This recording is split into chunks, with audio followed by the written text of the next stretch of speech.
咱若想要学台语吼，推荐大家用即个网站啦吼，即个找台语词典吼。你网络找即个吼，网址是遮吼，网址顶悬遮都有啊吼。内底伊的界面吼，伊的 interface 会当用汉字罗马字的 interface 吼界面吼，嘛会当用全白话字的吼。你看遮的所有的选项，伊的说明拢是选项说明拢是用白话字吼。嘛会当用 English 吼，英文的吼。你若是台文你较看无，你嘛无想要看中文的时阵，你会当经英语吼。嘛会当日语吼。后来我知影讲，即马有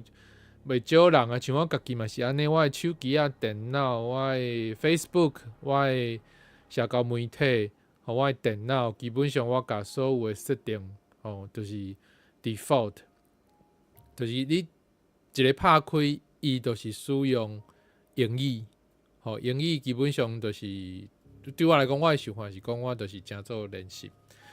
看英语吼，就是我的头壳伫阅读、伫使用一个系统的时阵，我基本上拢是用英语去思考，因为日语我无遐尼够，所以日语我是看有顾一个字，也是讲就是数啦吼。数我小可会晓，迄落基本上我卡那我是看有会晓念，毋过意思我都无遐够吼，无学到遐济，所以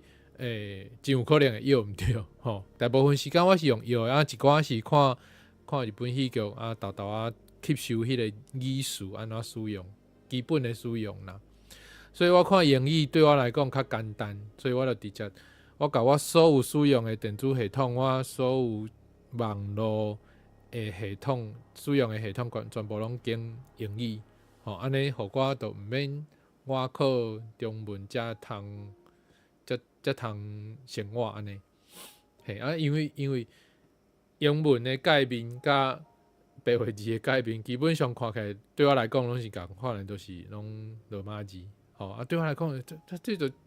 变做是一个惯势。我规个人拢惯势罗马字，我袂惊，我就是拢会使，就是这是一种这是一个是实践啦吼。过来就是讲，互家己豆豆伫生活当中惯势罗马字的，就是惯势你的文字，就是用罗马字去过生活，这是一种吼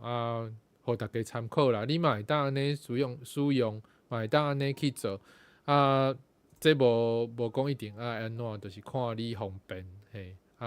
重点是你爱有迄个意识，讲就是我无要做一个我靠中文中国话才会当生活的台湾人。